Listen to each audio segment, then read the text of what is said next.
Wonderful day in golf for many reasons. Number one reason being today is the sort of the full in-stock launch day for Titleist Vokey SM10 Wedges. A really exciting day for us at Second Swing. Kind of the number one wedge in golf year after year. And there's another series this year at the SM10. So our fitters at Second Swing are very excited about that. And today we have another fitter with us from Titleist that's also very excited about it. So I want to welcome in John. Is it Habegger? I got to make sure I pronounce that right first and make sure that you're also introducing yourself first. Why don't you actually introduce yourself to the viewers, and that way I know how to pronounce your name, John. Yeah, fair enough. I'm John Habegger. I'm the Okay. Vokey fitting specialist, primarily for the East Coast. But yeah, excited to be here. Excited for the official launch finally of SM10. Yeah, it's as I mentioned, we're always very excited about the Vokey wedges for many reasons. Obviously, there's a ton of performance packed in there. The spin, the control around the greens, but then it's also about the loft and grind options that we'll get into as well that make the fitters' lives here at Second Swing so easy. And obviously for you as well as a fitter, you know how that helps in your job as well. So. Can you kind of just give a background for us a little bit of maybe your experience in golf and kind of what you do for Titleist? Sure, absolutely. So yeah, I've been in the golf equipment business, fitting specifically in club building for a long time. Started in 2006. Was with a different manufacturer for a while, and then went to work for Titleist in my current role. This is the start of year 7, so it's flown by. Um, but basically, my kind of day to day with regards to fitting and whatnot is working directly with consumers at different green grass facilities for the most part across primarily Southeast United States, Georgia, Florida, Carolinas. That's where I spend a lot of time. I live in Georgia, so. But yeah, just fitting wedges. We're trying to just fit everybody, one golfer at a time, just like you guys are. The importance of wedge fitting. It's not where we want it yet. It's a growing demographic that we're trying to get better. Like you said, one golfer at a time. Yeah, exactly. I think there's certainly a further emphasis on fitting that's been placed in golf in the last, I would say, 5 to 10 years. It's kind of seen the popularity of club fitting, and so I feel like wedges are kind of that one section of the bag that is, I don't want to say lagging behind, but I think there's a more emphasis that could be put on it for golfers. And so I know the Vokey wedges do a great job of giving all those options. So let's just kind of dive right into the SM10 wedges, some of the technology there. And I'll also remind the viewers that are joining here, if you have a question or a comment or a thought, please leave it in the chat, and we'll get to that here towards the end if we have time. I know John does have to run here towards the end, so we'll make sure we're doing this in a timely manner. So the technology SM10 wedges, we've read a lot about it. We've done some testing here as well, but one of the things that I find really unique is the progressive center of gravity that's kind of involved throughout the loft, throughout the grind. So talk to me about what really that is, and maybe someone that's watching doesn't quite understand what that means, but could you explain what that is and what advantages it gives to the golfer? Sure. So with regards to progressive center of gravity, we're kind of talking about where that's going to help get precise distance and trajectory control. There's kind of really two lines of the CG axis, if you will, where we've got kind of up and down, and then vertically across it as well as forward. So technically three, I guess. And when we're talking about progressive center of gravity in our pitching wedge and gap wedges, the center of gravity is going to be a little bit lower in the club. That's going to give a little bit more speed and kind of hit those windows that we're looking for, kind of transition from the irons into the wedges, like in your pitching wedge and gap wedge. And then as we work our way into the sand and then lob wedge, that CG is raised higher and actually more forward in SM10, which is going to produce a lower spinnier ball flight, as well as dynamically kind of help make the club square a little bit more. So for, consumers out there that maybe have played our wedges in the past, starting with, say the 8s, 9s, now into the 10s, we've kind of got the best of everything in there. That high, more forward CG, which is really taking what we had at 8s and 9s and kind of combined it together to give you all that benefit. Yeah, it's interesting because you think of wedges, you don't really think of trying in many ways to lower ball flight, I feel like, because wedges are the highest kind of lofted clubs that are in the bag, and so I think so many people think of, I got to get that ball up, I got to get all this spin on it, get it fly high through the air. But obviously, as you're, and to your point, a lower trajectory is a lot more controlled as well. It gives a lot more control to the golfer. So that's kind of the aim, at least for those higher lofted wedges, is sort of to bring it down and also provide more control, right? That's exactly right. So a good thing I'll kind of talk with a player with is, if they ever been to a tour event, for example, right? Those guys Mm-hmm. want to hit their drivers really high, right, with very little spin.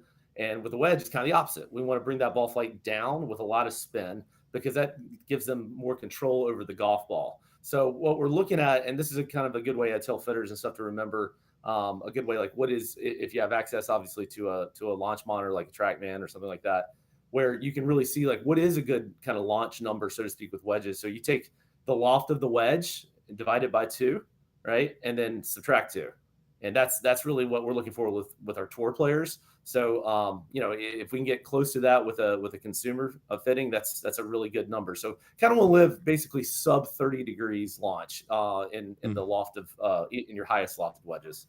Interesting. Yeah, it's kind of a good little formula, I guess, for the fitters that I know.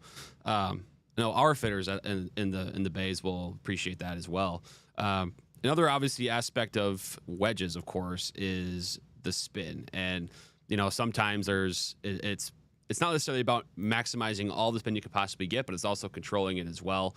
And Titleist, through the years with the Vokey wedges, there's been spin milled. I remember when that was first kind of introduced on the wedges way back in the day. Sounds like that's been refined over the years, and now we've got kind of a newer, updated process for milling and cutting those grooves. So can you talk a little bit about the latest process for the SM10s on creating the grooves on the wedges?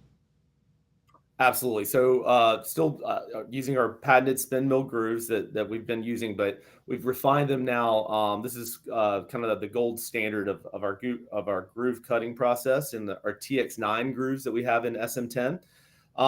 So the big thing about that is there's the way we cut it in the past was at a kind of a 15-degree upper angle on the edge of the groove radius, which now is at 0. So that's quite different.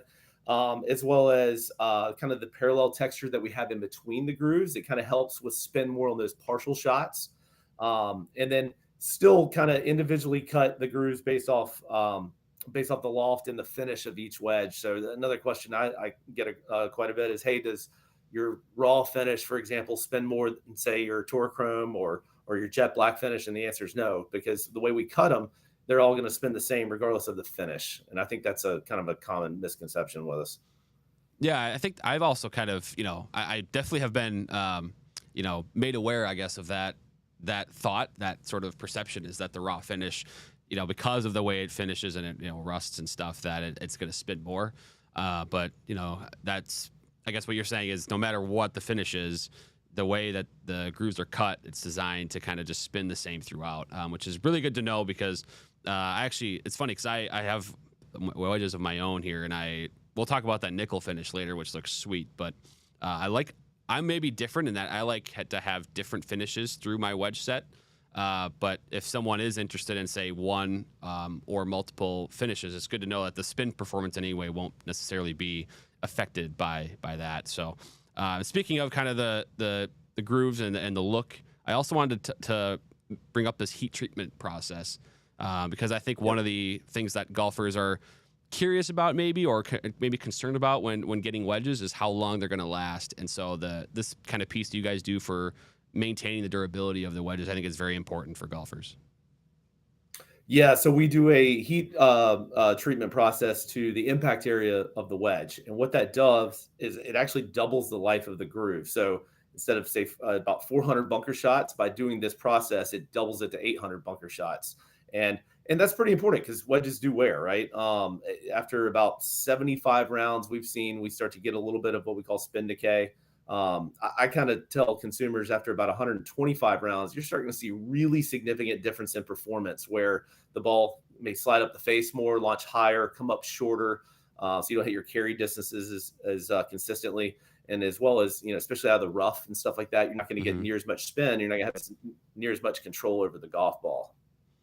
Right. Yeah. I think that's a very important piece that I know we've always tried to, inform golfers when they kind of, we see some trade-ins of the wedges, right? And they're, pretty worn on the face. And it's like, you're going to see some pretty big differences on these next wedges that you upgrade to.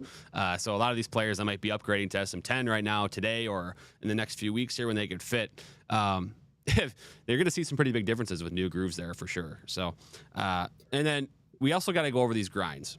So that's, I think, my favorite part about Vokey wedges is just the wide variation of lofts and grinds that you're able to work with. So I kind of want to just run through the lineup first, but I guess, can you just give us a little bit of insight on really the importance of loft and grind and making sure it fits a player's swing, and also kind of maybe at like what if someone's playing the wrong loft or wrong bounce or grind for their, like, what are they missing out on?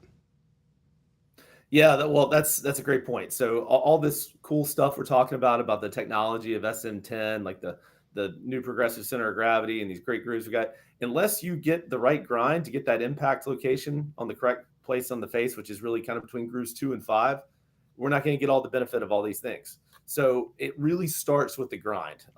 It's so very important, and this is where the fitting aspect really comes into play. While we encourage everybody to go out and get fit, and we, obviously there's several different ways to be fit for them, but really the with SM10, this is our most extensive grind lineup that we've had. There's 25 different SKUs out there now. Mm-hmm. A couple that we've brought back, I guess, since SM9 and before. One fan favorite that was missing was the 5408M grind, and one reason we brought that back was, as you know, the way iron lofts have kind of gone. 54 may be the highest loft a player may play, right? Also, just on tour, all of our feedback comes directly from the best players in the world. That's Bob Vokey's R&D department, always has been. So we take that feedback from them, and what's working out there generally is going to help other people as well, right? So that 54M, it was a very popular SKU out there, and the 54s and 56s, it's the F, the M, and the S kind of split almost equally. And then last year we added a line extension for the T grind and the 60. We now have that as well as in a 58 model as well. And again, that kind of comes directly from the tour, with the T grind and the M grind being the two most popular grinds offered in a lob wedge. Yeah, it's fascinating to see, because I've kind of gotten up close look at sort of the different grinds and how they're shaped, and you can.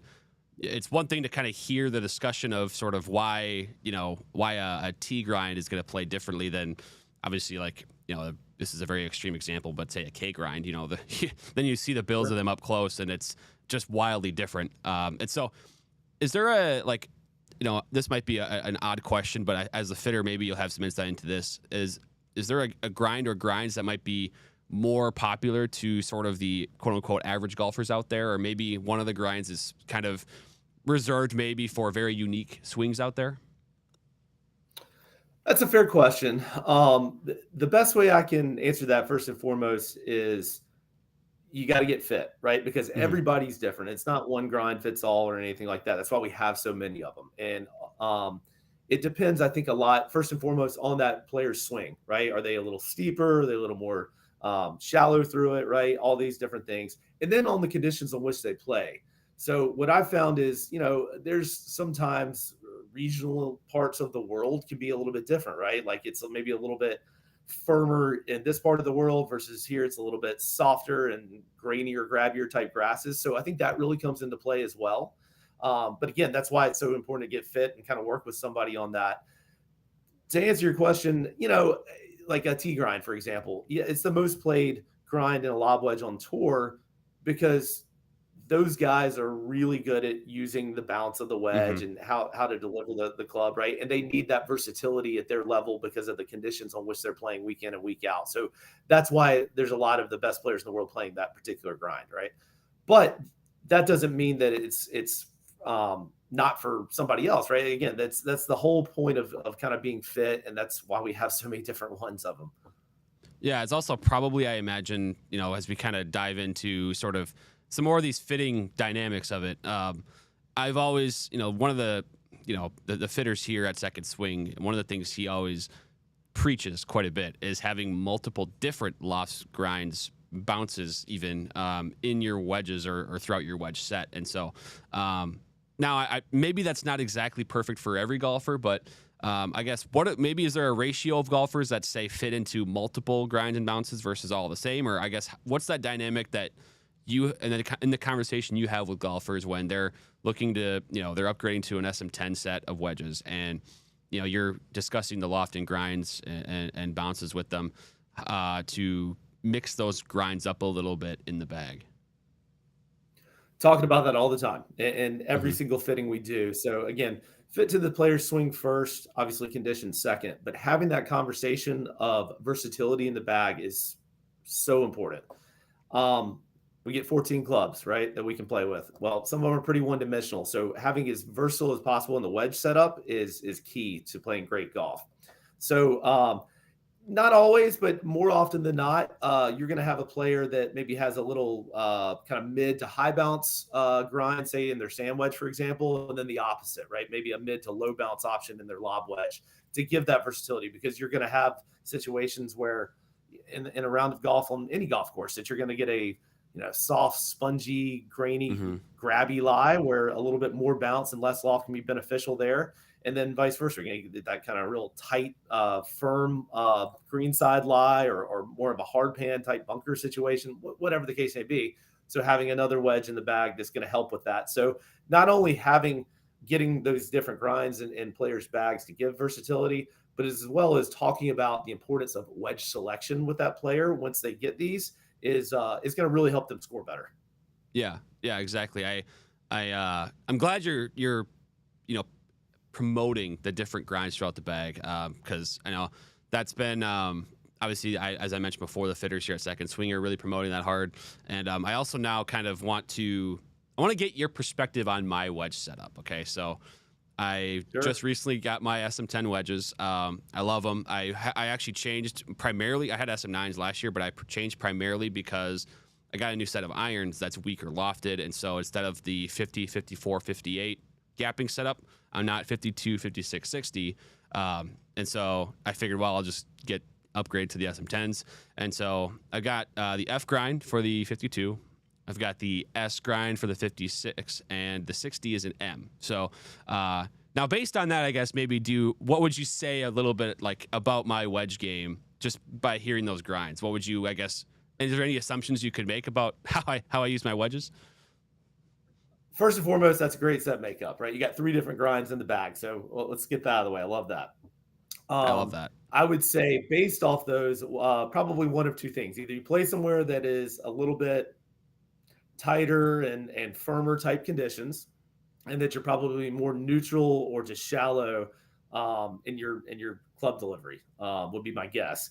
And I would say, if I'm guessing, your M is probably in your lob wedge. Probably like to manipulate the club face green side quite a bit, open it up and hit different shots like that, which is going to give you ultimate versatility there. So that makes a lot of sense. And I would think your 52s, you're probably based off that, you're probably just using it for full swing or partial swing shots for the most part there. And the S probably somewhere in between, right? A little bit of versatility that you may use greenside, but you're probably using it some for kind of full and partial shots and stuff like that. So how'd I do based off that?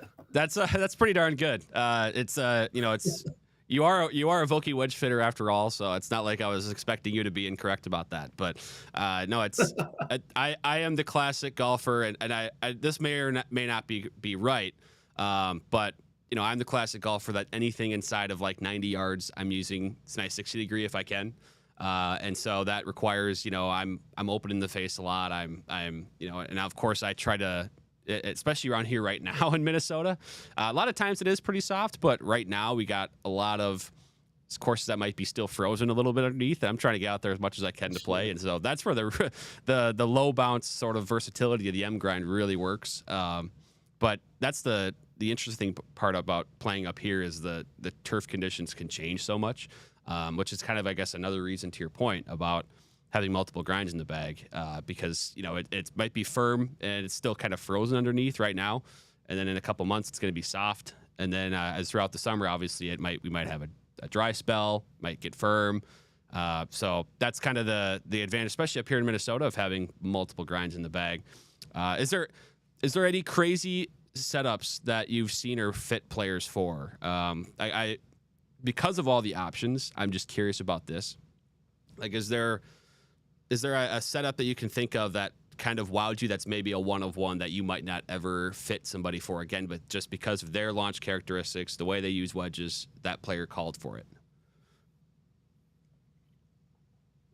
Well, yeah, of course. There's crazy things that happen during the fitting process, which is what makes it so fun, right? If it was just as easy as reading a piece of paper, then everybody do it. But there's a lot Right. more to that, especially when you go through the fitting processes. Um, to the point you were kind of saying earlier, I want to add in there. Your swing travels, right? So your deliveries into the club, if you're more from the inside or steeper over the top type delivery, that for the most part, that is what it is. However, it's not uncommon for players to maybe change their lob wedge in different times of the year based off Mm. conditions, right? To your point, right now it's a little firmer type conditions, so you're using maybe a little bit less balance in your lob wedge, but then as it softens up, maybe you need to go to a little bit more. We see that on tour when players kind of go to different places, and I see it all the time. I do it myself. I use one grind kind of this time of year in Georgia, and then as it kind of late summer into fall where it gets a little bit firmer and stuff like that, I typically switch to a different type of lob wedge. So especially if you travel a lot too, if you've got a consumer that says, hey, look, I play a lot here, but in this part of the year I go over here, then maybe having that conversation and say, hey, this is good for this golf course where you're Mm-hmm. playing a lot of your golf now, but if you go to this place, it's completely different. It's completely different type of grass or different type of conditions, et cetera. So it's okay to have something else, have more kind of weapons in the toolbox, if you will, to change out throughout the course of the year. Yeah, definitely. That's a good point, actually, because there's also a large demographic that we work with that also is, like you mentioned. I mean, the traveling. They're up here in say Minnesota or the north part of the country for a certain part of the year, and then they like to travel down south somewhere for the other part of the year, so they can kind of stay in the sun most of the calendar year. And to your point, that's where having multiple grinds and maybe a separate lob wedge for the different conditions can be a big advantage. All right, I wanted to move into the idea of the different finishes. We mentioned it earlier, the different finishes that are available with the SM10 wedges. So there's the Tour Chrome, there is the Jet Black, there's the Nickel, and then also the Raw finish. And so the Nickel one, I believe, unless correct me if I'm wrong, but I believe the Nickel one's pretty new, and I think new to SM10. So do you have any like a backstory of how that one came about, and I guess where that came from? Because that one, to me, I have it in my 60 here, and I love the way that one looks.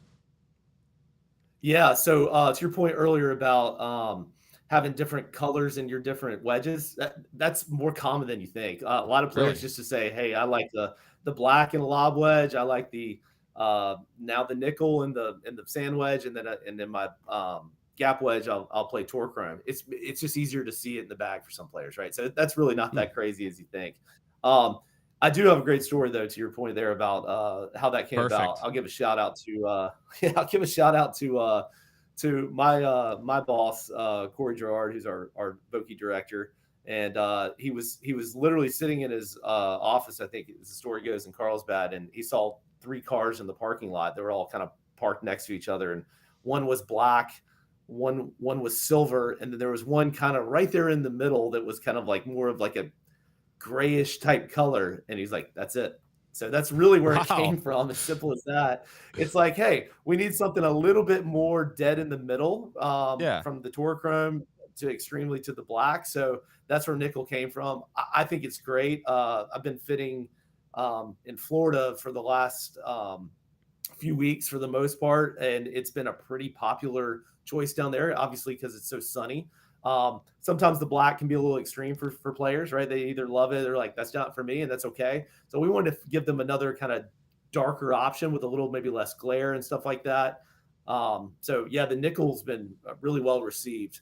And then tour chrome still extremely popular, probably the most popular one. I like how it's really we kind of made it a little bit more satiny type finish, if you will. It's not quite as shiny as Hmm. chrome as it used to be. And then the black is beautiful if you like that kind of just that real sleek kind of dark look to it is great. And then obviously raw, which I prefer. I just think it looks neat. I like the rusty look. I love it when people say, Okay. "Wow, how old are these wedges?" No, they're actually they're They're pretty actually brand new. new. Right.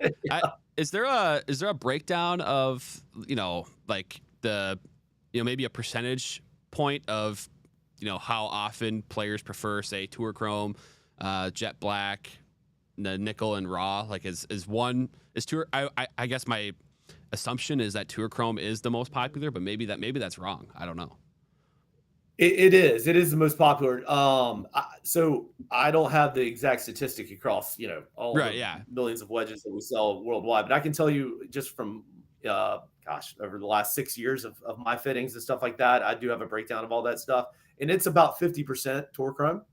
Okay. And then in the past, when we had the brushed steel finish, now replaced by nickel, and jet black, they were about evenly split.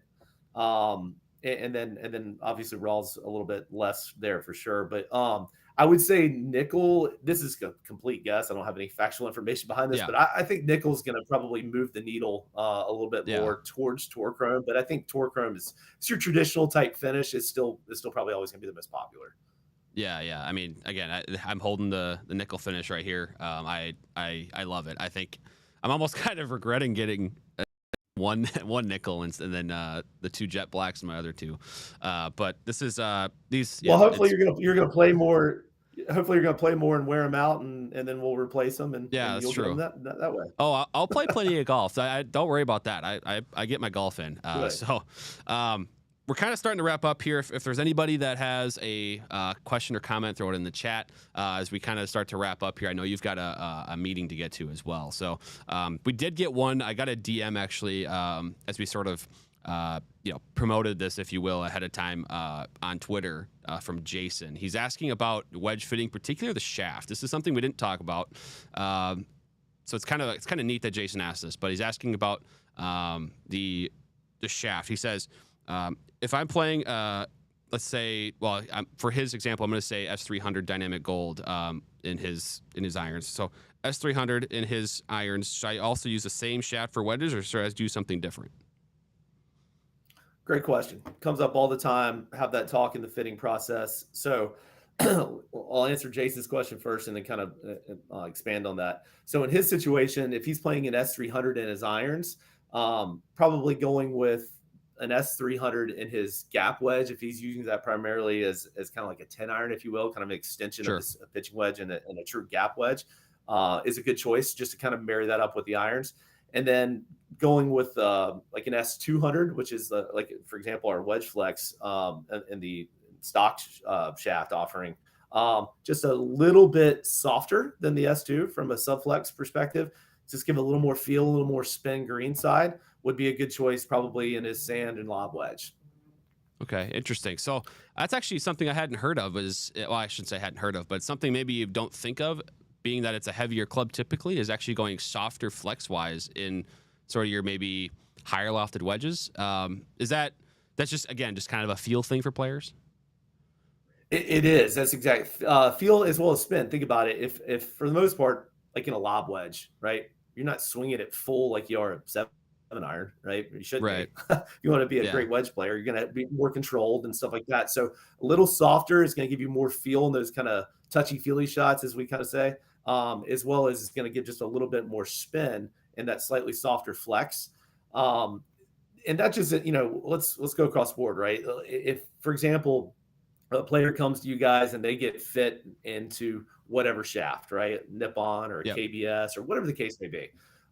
Kind of building off of that into their wedges is a good way to go. You may get an extreme case where players in maybe a lighter weight graphite option, jumping all the way up to the standard, off the shelf wedge flex may be a little too heavy and stiff for them. So kind of, again, marrying that up. Don't be scared to say, okay, graphite's completely fine in those as well. But yeah, I'm just a big fan of erring on the side of a little heavier and then a little softer in the wedges, especially on those green side clubs.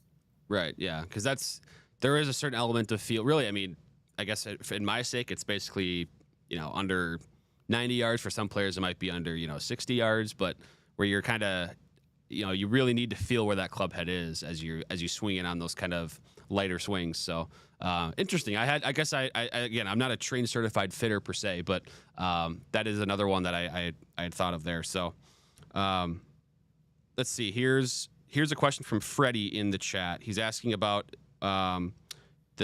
what is the actual, he says practical. What is the practical difference in the shafts that, say, the Tour Pros will use S400 versus something that maybe most players will use an S200 in the Vokey wedges?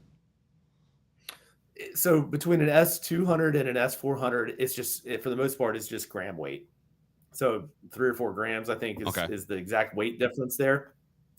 S400 does have a tendency to play a little, because of that little more weight, a little bit more rigid, a little stiffer compared to the S200. But at the tour level, a lot of guys play that shaft.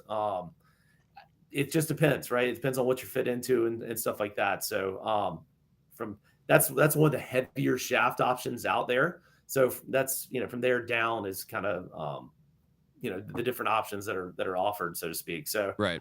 It just depends. Again, it's so player. I can't stress enough. I'm sorry to sound like a broken record, but getting fit.